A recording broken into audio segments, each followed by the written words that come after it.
Hello everyone, welcome to Bansal academy. अच्छा, मुझे आज लिविंग और नॉन लिविंग में डिफरेंस बता दो। ये मत बोलना कि लिविंग अपने आप चल सकते हैं और नॉन लिविंग खुद नहीं चल सकते। ये तो बड़ा बच्चों वाला हो गया। कोई और? चलो मैं ही बता देती हूँ। एक बात मैं ही करती हूँ कि जो लिविंग है वो सेल के बने होते हैं और जो नॉन लिविंग है वो एटम्स के बने होते हैं। ठीक है, बट नॉन लिविंग, ये जो एटम्स वाला पार्ट है, ये हम केमिस्ट्री में पढ़ते हैं, तो इसको छोड़ो। लिविंग को उठाते हैं, सेल को उठाते हैं। तो आज का हमारा टॉपिक है सेल। ठीक है, तो रेफरेंस मैंने लिया है एनसीईआरटी एंड चैप्टर नंबर है 9th के एनसीईआरटी का, fundamental unit of life. And एक और बुक से लिया है, cell and molecular biology by doctor Pradeep Kumar. Page 1 से 74 तक आपको डिटेल्ड वर्जन मिल जाएगा। बट जो मैं करवाऊंगी आपको इजी वे में, मैंने आपको बताया, इसी बुक को ट्रांसलेट किया है इजी वे में और जितना रिक्वायर्ड है आपको। ठीक है, चलिए। तो लिविंग वर्ल्ड के दो पार्ट्स होते हैं, एक तो सेल, एक तो डाइवर्सिटी। सेल को हम आज पढ़ेंगे और डाइवर्सिटी को हम नेक्स्ट पार्ट में पढ़ेंगे। तो स्टार्ट करते हैं सेल से। अब एक बात हम सबको पता है कि cell is the basic unit of life. ठीक है, and cell is fundamental unit of life. दोनों का मतलब क्या है कि जो भी लाइफ है वो सेल से स्टार्ट होती है। मतलब जितने भी लिविंग ऑर्गेनिज्म है उनका बेस क्या है? एक सेल। ठीक है, तो cell is basic unit of life.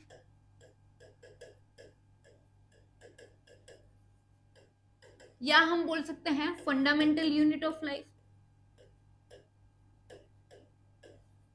Fundamental unit of life. और जो एनसीईआरटी में चैप्टर है ना सेल का, उसका नाम ही फंडामेंटल यूनिट ऑफ लाइफ है। ठीक है, अब सेल को हम बिल्डिंग ब्लॉक्स ऑफ लाइफ भी बोलते हैं। इसका मतलब ऐसे समझिए, एक ईंट है, एक ईंट से पूरी बिल्डिंग बन जाती है। ऐसे ही एक सेल से पूरा का पूरा ऑर्गेनिज्म बन जाता है। ठीक है, तो हम बोलते हैं सेल को बिल्डिंग ब्लॉक्स ऑफ लाइफ।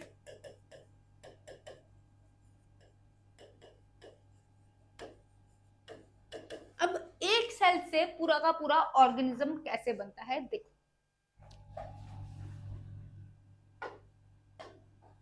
एक सेल आ गया यहाँ पे लिख दिया सेल। अब सेल को इकट्ठे किया, बहुत सारे जब सेल इकट्ठे हुए तो वो क्या बनाते हैं? टिश्यूज। टिश्यूज जब इकट्ठे हुए वो क्या बनाते हैं? ऑर्गन। ऑर्गन जैसे हार्ट हो गया, किडनी हो गया, तो ये सारे क्या आ गए? ऑर्गन। ऑर्गन से क्या बनता है? Organ system. हार्ट हमारा कौन सा सिस्टम चलाता है? Circulatory system. किडनी कौन सा सिस्टम? Excretory system. तो उसको क्या बोलेंगे? Organ system. ऑर्गन सिस्टम जब circulatory system, nervous system, excretory system, इन सब सिस्टम्स को मिला दो तो क्या बनता है? ऑर्गेनिज्म। पूरा का पूरा ऑर्गेनिज्म। तो इससे हम क्या समझे कि चाहे वो प्लांट है, चाहे वो एनिमल है, चाहे वो कोई भी लिविंग ऑर्गेनिज्म है, वो किससे बना है? सेल से बना है। बेसिक यूनिट क्या है लाइफ का? सेल। क्लियर? चलते हैं आगे। अब ये तो हमें पता चल गया कि हर कोई ऑर्गेनिज्म सेल का बना है, बट ये फर्स्ट टाइम हमें कैसे पता चला? बाहर से देखने में तो ऐसा नहीं लगता है ना, हम कहाँ सेल। ठीक है, तो इसके लिए हुई डिस्कवरी। डिस्कवरी करने आए एक महान साइंटिस्ट जिनका नाम है रॉबर्ट हुक। इन्होंने पेड़ के तने की एक्सटर्नल लेयर को उठाया। मतलब ये पेड़ है, पेड़ का तना, स्टेम, उससे आउटर लेयर उठाई और उस सेल्स को माइक्रोस्कोप में देखा। तो उन्हें क्या दिखा? उन्हें कुछ ऐसे स्ट्रक्चर दिखे। ये हनी कॉम्ब लाइक स्ट्रक्चर है। हनी कॉम्ब लाइक, मधुमक्खियों का छत्ता। और इसमें हनी कॉम्ब में होते हैं ना छोटे छोटे रूम्स होते हैं। तो रॉबर्ट हुक की भाषा में इनको रूम्स को क्या बोलते हैं? सेलुला। और वहीं से वर्ड आया सेल। तो यहां से हमें पता चला कि रॉबर्ट हुक ने ही सेल टर्म भी दी थी और रॉबर्ट हुक ने ही फर्स्ट टाइम डिस्कवर भी किया था, coined द टर्म सेल। ठीक है, and first time living cell को भी इन्होंने ऑब्जर्व किया था. First time observed cells in the cork cell under microscope. Cork cell, उसको कोर्क बोलते हैं जो तने की आउटर लेयर होती है. ठीक है, और ये जो कोर्क है ये होते हैं डेड सेल्स. ये होते हैं डेड सेल्स. अब इन्होंने तो डिस्कवरी की डेड सेल की. कब की? 1665 में. रॉबर्ट हुक ने कब डिस्कवरी की? 1665 में. उसके बाद एक और साइंटिस्ट आए, लिवेनहुक. लिवेनहुक ने नाम थोड़ा अटपटा है, एंटोन वैन लिवेनहुक. पर इन्होंने लिविंग सेल को ऑब्जर्व किया फर्स्ट टाइम, और बैक्टीरिया, प्रोटोजोआ सबको इन्होंने ही डिस्कवर किया. तो लिवेनहुक नाम बड़ा यूज होगा बायोलॉजी में. ठीक है, तो नेक्स्ट साइंटिस्ट आ गए हमारे लिवेनहुक.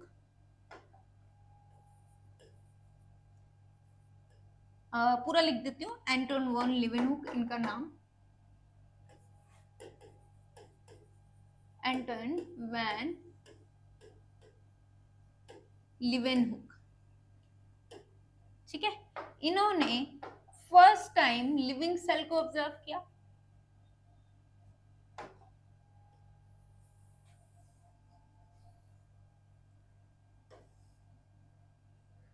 ठीक है,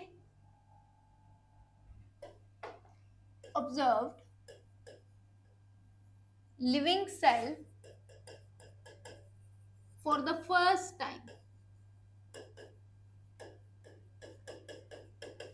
under the microscope.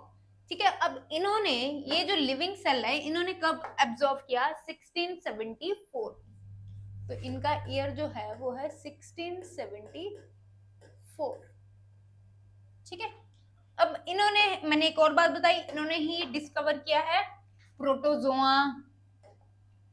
इन्होंने ही डिस्कवर किया है प्रोटोजोआ, बैक्टीरिया, इन सबको. ठीक है, तो he also discovered bacteria, protozoa etcetera. Done, इतना क्लियर हो गया. ठीक है, उसके बाद अब दो साइंटिस्ट आए. एक थे बॉटनिस्ट, एक थे जोलॉजिस्ट. मतलब एक प्लांट्स पे स्टडी करते थे, एक एनिमल्स पे स्टडी करते थे. ये अपने शहरों में अलग अलग स्टडी कर रहे थे. ठीक है, एक थे जर्मन बॉटनिस्ट और एक थे इंग्लिश जोलॉजिस्ट. तो ये अपने अपने शहरों में अलग अलग स्टडी कर रहे थे, एक प्लांट्स पे, एक एनिमल्स पे. फिर ये एक दिन किसी पार्टी में मिल गए, और वहां पे इन्होंने एक दूसरे से जब बात की तो इनको पता चला ये तो सेम टाइप का काम कर रहे हैं. कि इन्होंने एक स्टेटमेंट दी कि सारे जो प्लांट्स हैं वो किससे बने हैं? सेल से बने हैं. इन्होंने एक स्टेटमेंट दी कि सारे जो एनिमल्स हैं वो किससे बने हैं? सेल से बने हैं. तो दोनों ने अपने काम को कोलैबोरेट किया और इन्होंने दी सेल थ्योरी. सेल थ्योरी में क्या बताया इन्होंने?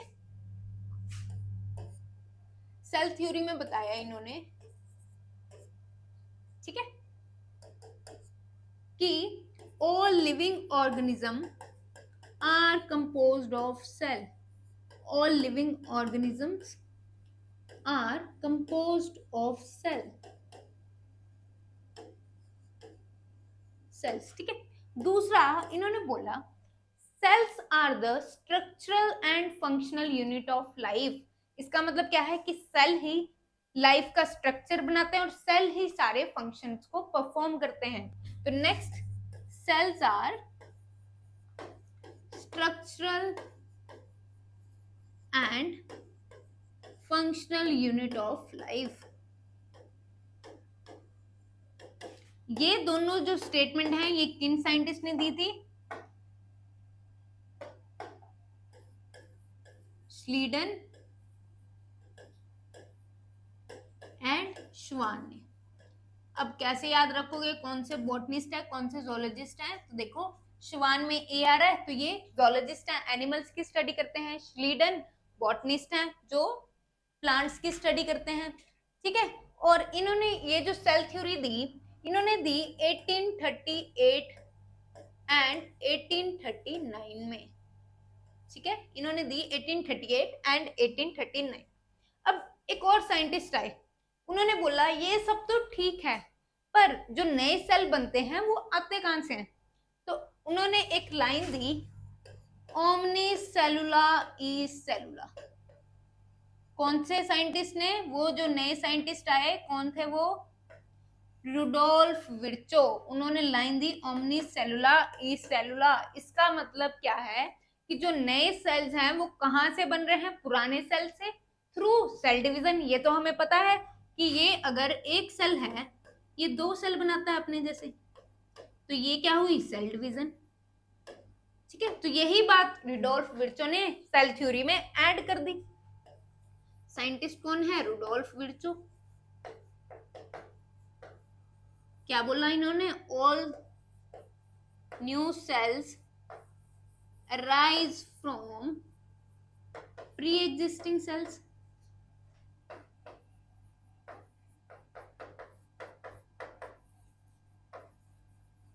ठीक है, अब आ जाते हैं ऑर्गेनिज्म पे। अच्छा, एक और बात, एक एक लाइन से एक एक क्वेश्चन बन रहा है।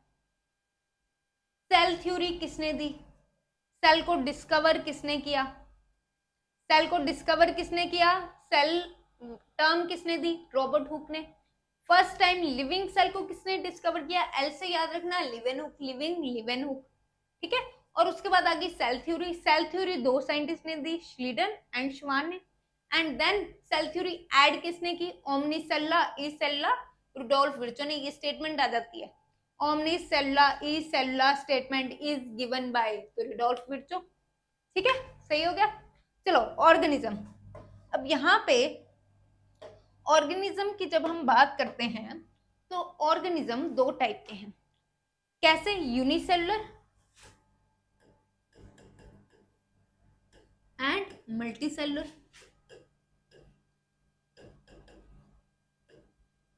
यूनि का मतलब एक, मल्टी का मतलब मैनी। यूनिसेलुलर एक सेल से बने हो, मल्टीसेलुलर बहुत सारे सेल से बने हो। अब मतलब एक पूरा सेल पूरी लाइफ, मतलब एक लिविंग ऑर्गेनिज्म कहलाने के लायक है ना? एक सेल इतना सक्षम है कि वो लिविंग ऑर्गेनिज्म जैसे सारे के सारे काम कर सके। तो इसमें consist of one cell, unicellular organism consist of one cell. Example, bacteria. Bacteria single cell के होते हैं। And protozoa, bacteria and protozoa. Next आती है मल्टीसेलुलर। मल्टीसेलुलर ऑर्गेनिज्म कितने? बहुत सारे सेल्स के बने होते हैं, कंसिस्ट ऑफ मेनी सेल्स।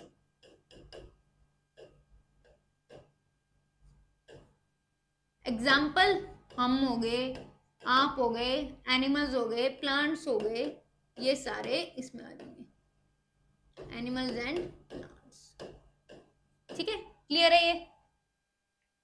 अब सेल एक सबसे छोटा होता है, एक सबसे बड़ा होता है। सिंगल सेल की बात कर रहे हैं हम, तो सबसे जो छोटा सेल है वो है माइकोप्लाज्मा, स्मॉलेस्ट सेल। और ये एक टाइप का बैक्टीरिया है, और इसका दूसरा नाम क्या है? PPLO. PPLO is pleuropneumonia like organism. PPLO, pleuropneumonia like organism. ये क्या करता है? निमोनिया कॉज करता है इन सम एनिमल्स। निमोनिया के स्पेलिंग देख लेना, ठीक है? Like organism. क्वेश्चन आएगा, which of the following is the smallest cell? Mycoplasma, bacteria, viruses, सब कुछ। ठीक है, और लार्जेस्ट सेल क्या है? Ostrich egg.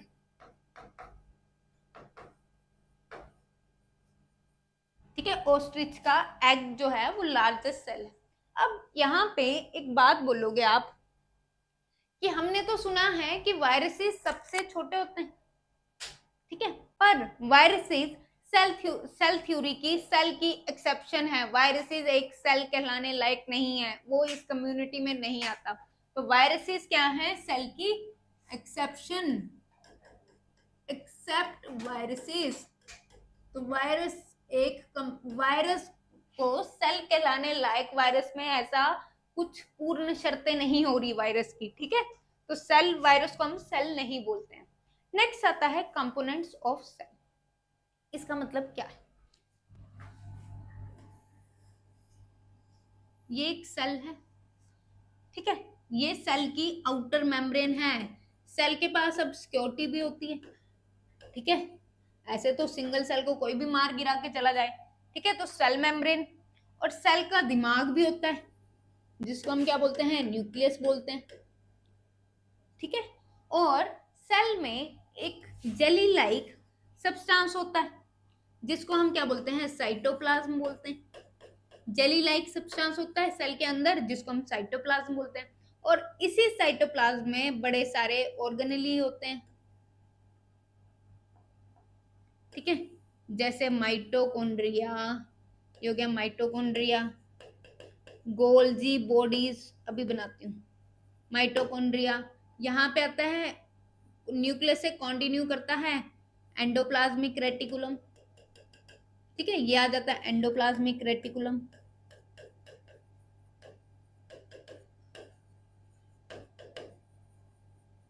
And Golgi bodies. Function tension नहीं लेनी है, एक एक को पढ़ेंगे, एक एक को पढ़ेंगे, गोल्जी बॉडी, ठीक है, और राइबोसोम्स, लाइसोसोम्स सब आता है, राइबोसोम्स, लाइसोसोम्स, वैक्यूल्स सब आता है इसमें,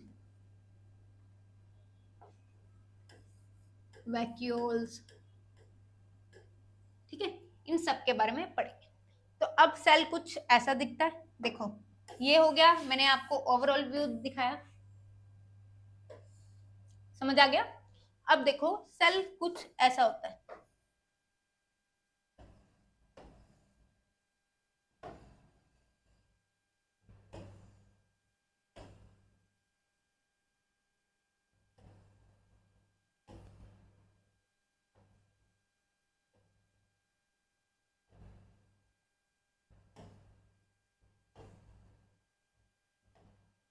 ये देखो सेल कुछ ऐसा दिखता है, ये है आउटर मेम्ब्रेन, सेल मेम्ब्रेन क्या है, सिक्योरिटी, और सिक्योरिटी के अंदर साइटोप्लाज्म, माइटोकॉन्ड्रिया, सेल का ब्रेन, न्यूक्लियस, न्यूक्लियस के अंदर होता है डीएनए, इसके बारे में बात करेंगे, एंडोप्लाज्मिक रेटिकुलम न्यूक्लियस से कंटिन्यू करता है, फिर आगे गोल्जी एपरेटस, राइबोसोम्स, लाइसोसोम्स, समझ आ गया, ठीक है।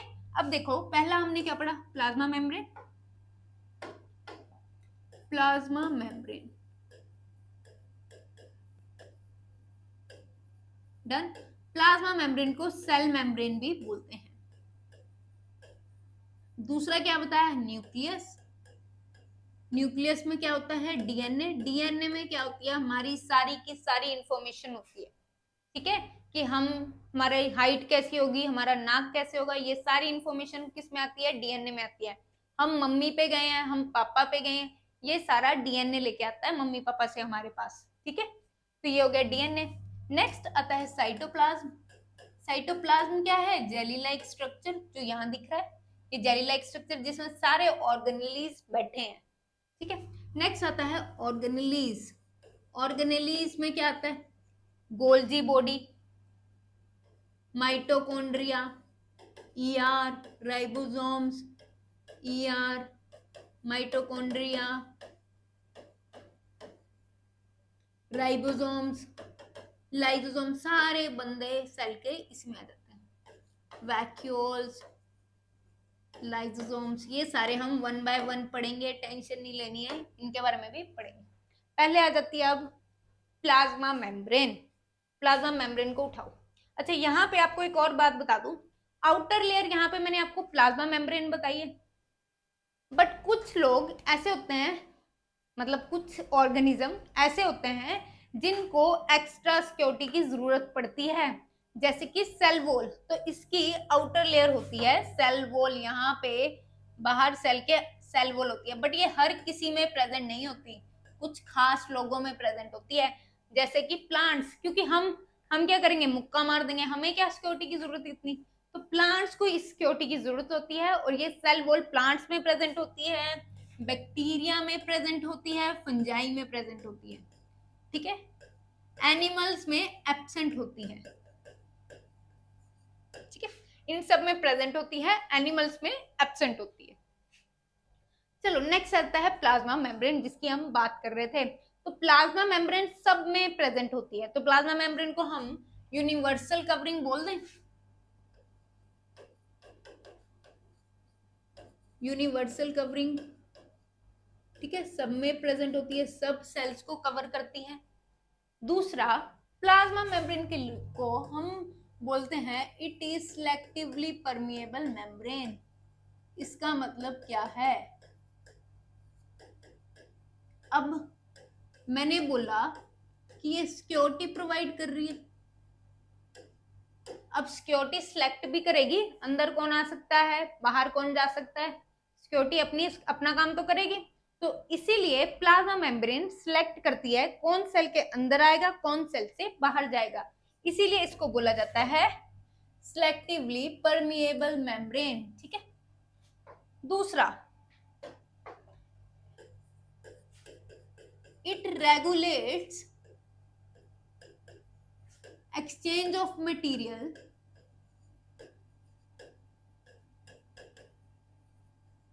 in and out of the cell। वही कि चेक करेगी कौन अंदर जा रहा है, कौन बाहर जा रहा है। अब मैंने आपको एक और बात बोली, एक सेल सक्षम है पूरा लिविंग ऑर्गेनिज्म कहलाने के लिए, तो उस सेल में एक्सचेंज ऑफ गैसेस भी तो होगा, O2 आएगी, CO2 बाहर जाएगी, ये तो रहेगा ही, सांस तो लेगा सेल। तो सेल में जो गैसेस का डिफ्यूजन है, डिफ्यूजन को हम डिटेल में पढ़ेंगे, it allows diffusion of gases in and out of the cell.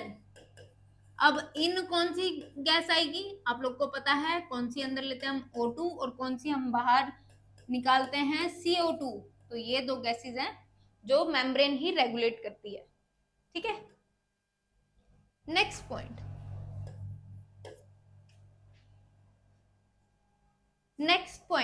it is made up of lipid and proteins, very important। it is made up of lipids and proteins। Lipid and proteins की बनी होती है, very important. ठीक है। दूसरा,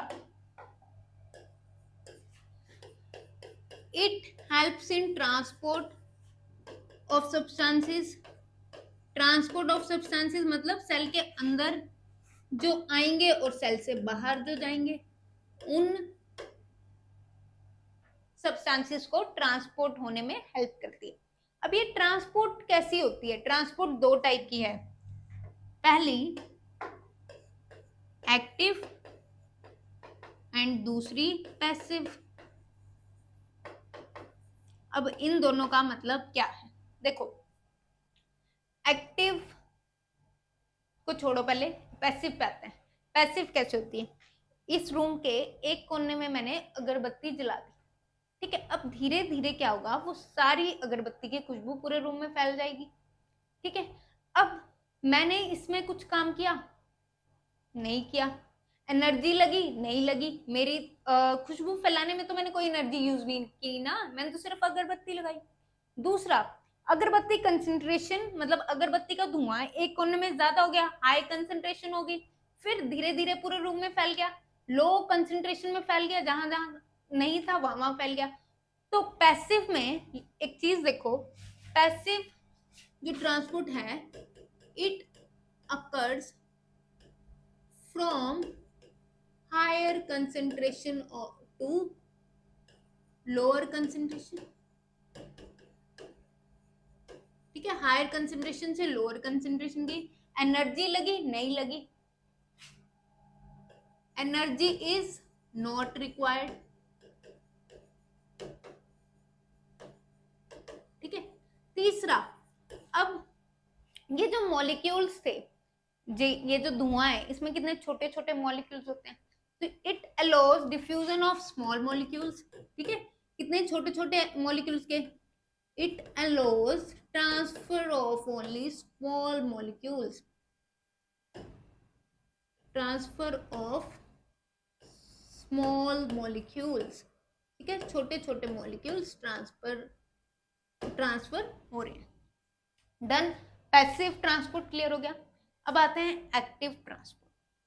अब active transport को ऐसे समझो, एक मुझे किससे पैसे लेने हैं, मैंने उससे पैसे, और मेरे पास ज्यादा पहले से ही पैसे हैं और मुझे उससे लेने हैं, पर उसके पास कम पैसे हैं, तो अब कम पैसे वाला खुद तो पैसे देगा नहीं, लोअर कंसंट्रेशन है, खुद ही पहले के पास ही कम पैसे हैं, तो वो क्यों देगा।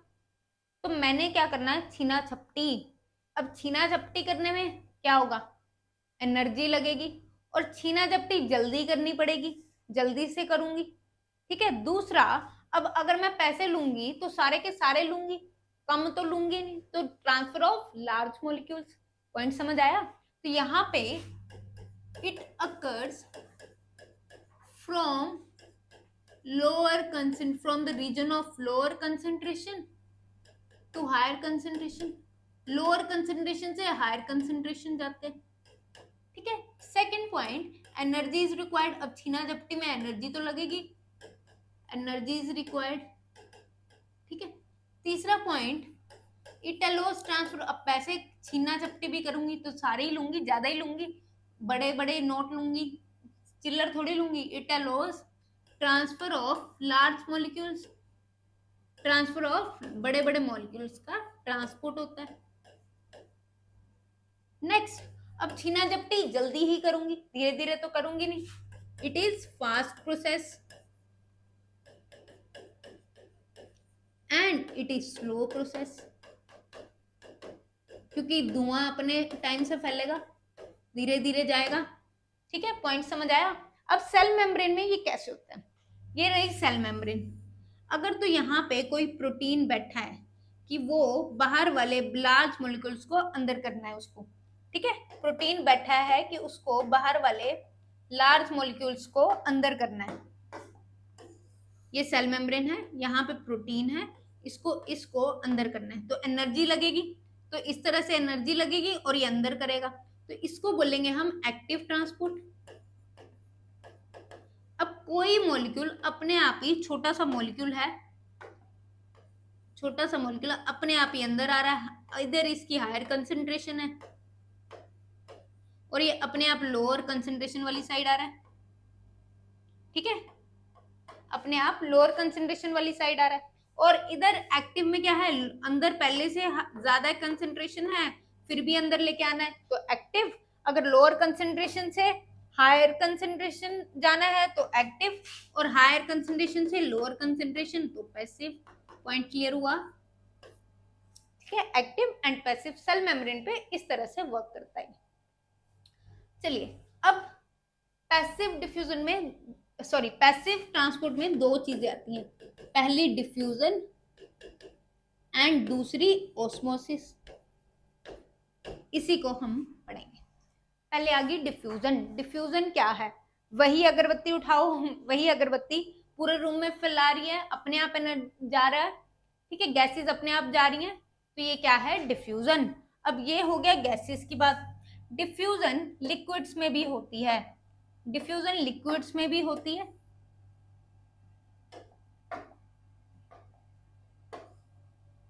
लिक्विड्स में डिफ्यूजन कैसे होगी, देखो ये एक बीकर है, ठीक है, इसमें मैंने एक ड्रॉप इंक डाल दी, और इसमें क्या था, पहले से पानी था, पहले से इसमें पानी था और मैंने इंक डाल दी।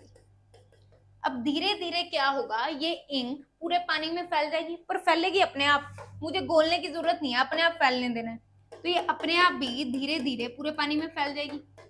ये क्या है, डिफ्यूजन है। हायर कंसेंट्रेशन कहाँ थी इंक की, यहाँ पे, और ये पूरे पानी में फैल गई, तो ये भी क्या है, डिफ्यूजन। मूवमेंट ऑफ, अब डिफ्यूजन क्या है लिख लेते हैं, मूवमेंट ऑफ सब्सटेंसेस, सब्सटेंसेस कौन से, gases and liquids, from the region of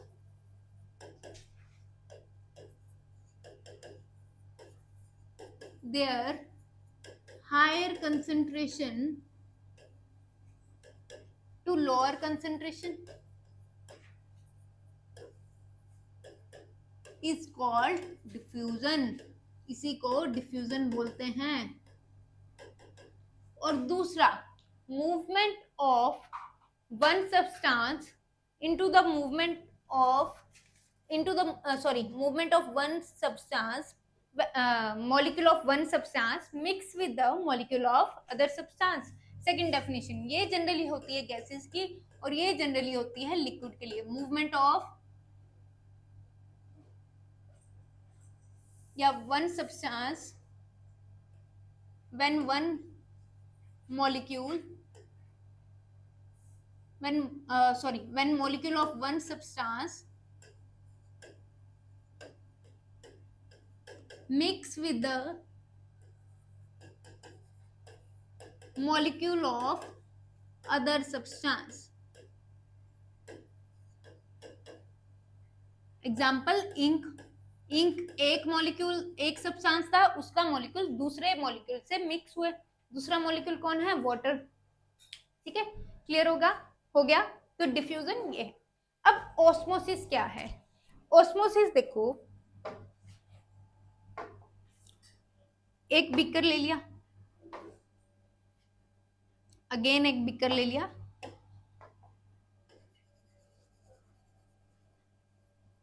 ठीक है। इस बीकर में मैंने पानी डाल दिया, अब इसमें सेल डाल दिया, मतलब जैसे रख लो रेजिन्स रखते हैं हम, रेजिन्स रात को डाल दी हमने, सुबह तक देखेंगे फूल जाएंगी। जो घर पे ड्राई फ्रूट यूज करते हैं, सोगी या दाख जिसको बोलते हैं, तो इसको हमने पानी में डाला, सुबह तक ये क्या होगी? स्वेल हो जाएगी, स्वेल्स अप। इसको बोलेंगे ऑस्मोसिस, क्योंकि पानी बाहर से अंदर गया है, बाहर से अंदर गया है सेल के थ्रू सेमी परमिएबल मेम्ब्रेन। हर सेल पे परमिएबल मेम्ब्रेन है। परमिएबल मेम्ब्रेन कौन सी है? Cell membrane. तो सेल मेम्ब्रेन इसमें है, बिल्कुल है। तो अगर हम बात करें ऑस्मोसिस की, तो इसमें क्या होता है? ट्रांसफर ऑफ वाटर मॉलिक्यूल्स या movement of water molecules from higher concentration to lower concentration through semi permeable membrane. ऐसा क्यों हुआ? वाटर सेल के बाहर ज्यादा है, बाहर ज्यादा था, इसीलिए वो बाहर से अंदर मूव कर गया अपनी लो कंसेंट्रेशन में। यही ऑस्मोसिस है, थ्रू सेमी परमिएबल मेम्ब्रेन। ठीक है, तो movement of water molecules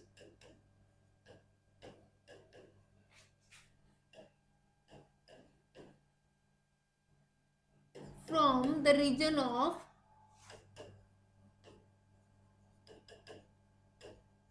higher concentration to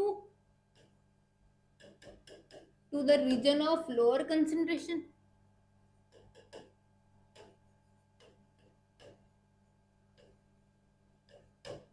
through semi permeable membrane। क्या याद रखना है यहाँ पे? through semi permeable membrane।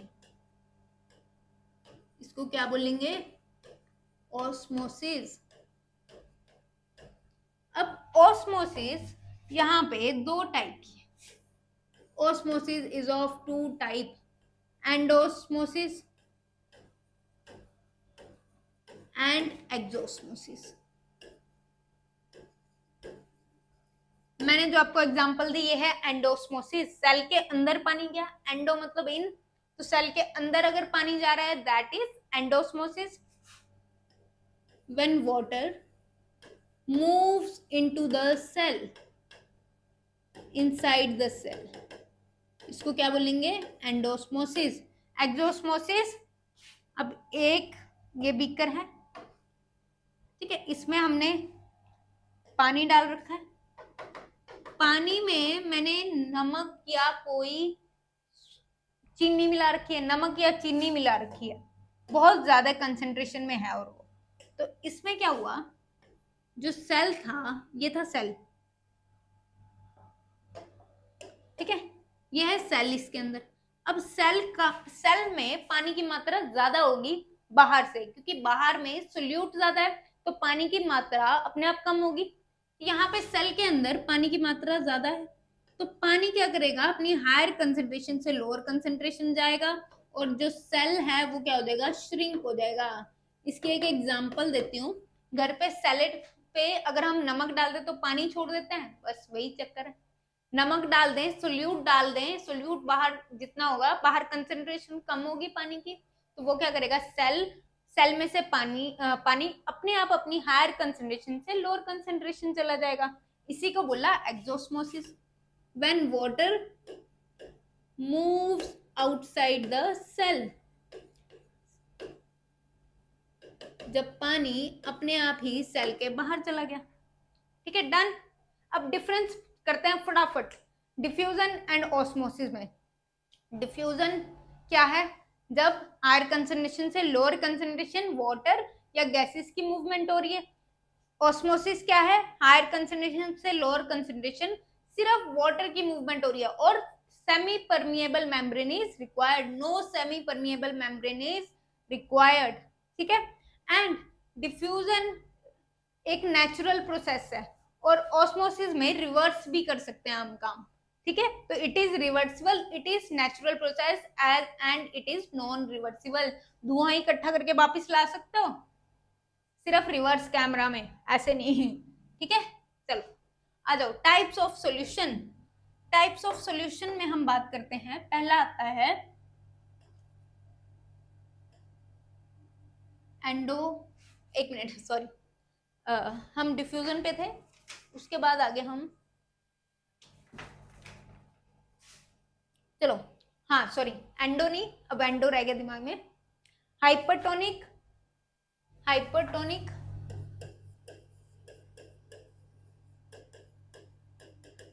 Isotonic, isotonic का मतलब बताती हूँ अभी, हाइपोटोनिक। तीनों का मतलब ध्यान से समझना। हाइपर का मतलब ज्यादा है, हाइपर का मतलब ज्यादा होता है, हाइपर टेंशन एक्सेट्रा एक्सेट्रा, ये सारी चीजें है ना। अब देखो यहाँ पे पानी है, ठीक है, पानी है, पानी में हमने क्या कर दिया, नमक डाल दिया, बड़ा ज्यादा नमक डाल दिया, तो सेल, पहले सेल को डाला तो क्या होगा, सेल से पानी बाहर आ जाएगा, तो सेल श्रिंक कर जाएगा, यही हाइपरटोनिक है। मतलब मोर solute,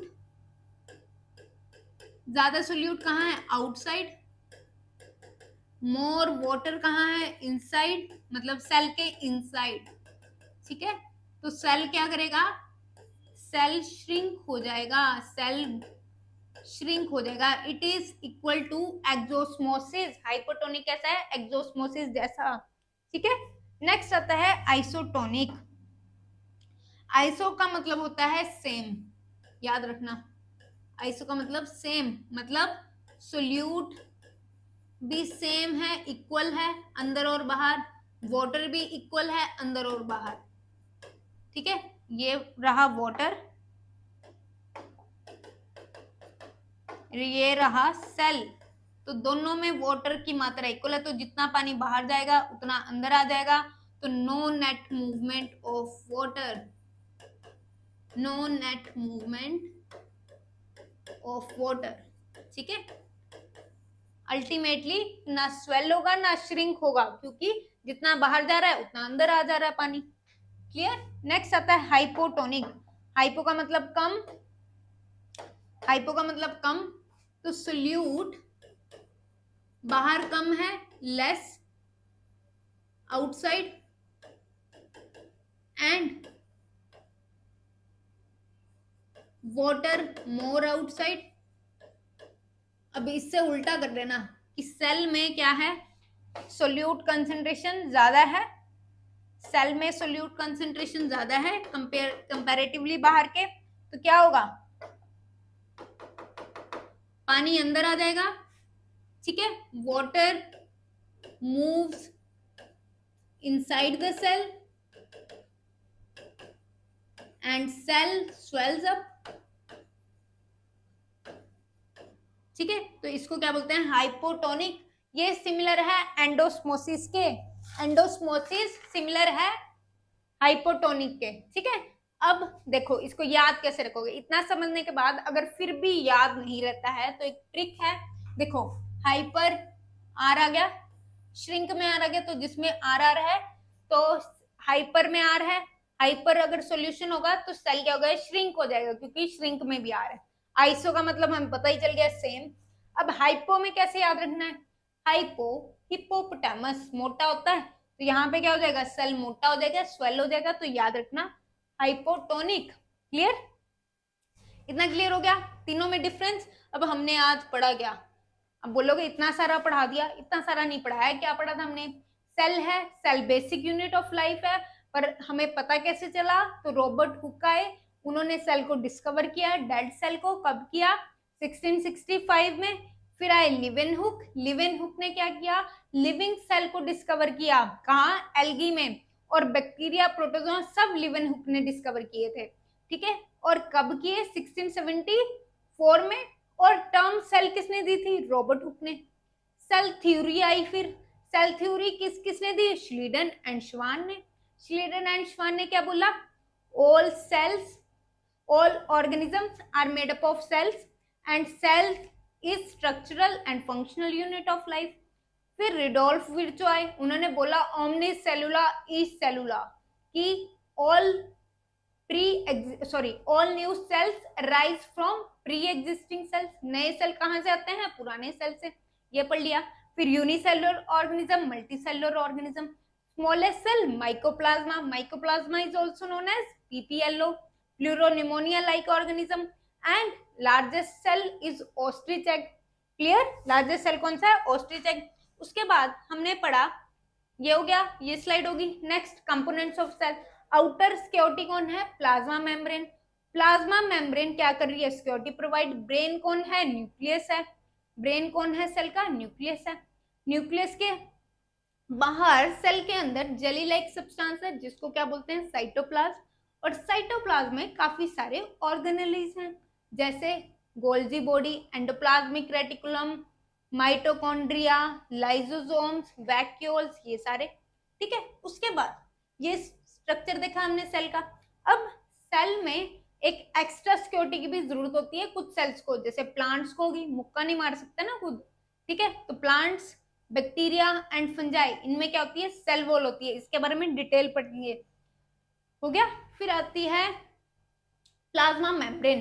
plasma membrane selectively permeable membrane है, सिक्योरिटी है, चेक तो रखेगी अंदर कौन आ रहा है, बाहर कौन जा रहा है, ठीक है। और एक्सचेंज ऑफ गैसेस भी करवाती है, CO2 एंड O2 की, ठीक है। उसके बाद लिपिड्स एंड मॉलिक्यूल्स की बनी होती है। और ट्रांसपोर्ट जब करवा रही है तो ट्रांसपोर्ट इसमें दो टाइप से है, कौन सी, एक्टिव एंड पैसिव। एक्टिव में क्या है, एनर्जी लग रही है, लोअर कंसेंट्रेशन से हायर कंसेंट्रेशन में, और लार्ज मॉलिक्यूल्स को ट्रांसपोर्ट करवा रहे हैं। और एक फास्ट प्रोसेस है, जल्दी जल्दी हो रही है। पैसिव उल्टी है, higher concentration to lower concentration जा रहा है सामान, और एनर्जी की जरूरत ही नहीं है, अपने आप जा रहा है। और स्लो प्रोसेस है, और एनर्जी की तो जरूरत ही नहीं है, फिर हमें पता चल गया। और लास्ट पॉइंट इसका कि इसमें स्मॉल मॉलिक्यूल्स का ट्रांसफर होता है, और ये दो टाइप की है, that is diffusion and osmosis.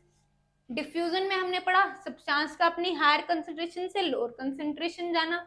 Osmosis में हमने क्या पढ़ा, हायर कंसेंट्रेशन से लोअर कंसेंट्रेशन तो जा रहा है, but through semi permeable membrane. Osmosis दो टाइप के, एंडोस्मोसिस, एक्सोस्मोसिस। में एंडो मतलब इन, तो सेल के अंदर पानी आ जाएगा, सेल स्वेल हो जाएगा। एक्सोस्मोसिस मतलब बाहर, सेल से बाहर पानी चल जाएगा, तो सेल श्रिंक हो जाएगा। अब इसी से रिलेटेड मूवमेंट आई, मूवमेंट में हाइपोटोनिक कैसा है, हाइपोटोनिक कैसा है, एक्सोस्मोसिस से रिलेटेड, श्रिंक हो जाएगा। आइसोटोनिक सेम लेवल है पानी का, नेट मूवमेंट 0 रहेगी। हाइपोटोनिक किससे रिलेटेड है, एंडोस्मोसिस में सेल मोटा होता है। चलो बाकी के हम सारी चीजें, सेल वॉल, ऑर्गेनेलीज, ये सारे डिस्कस करेंगे नेक्स्ट क्लास में। मिलते, आई होप आपको क्लियर हुआ होगा सारी चीजें। मिलते हैं नेक्स्ट क्लास में, थैंक यू।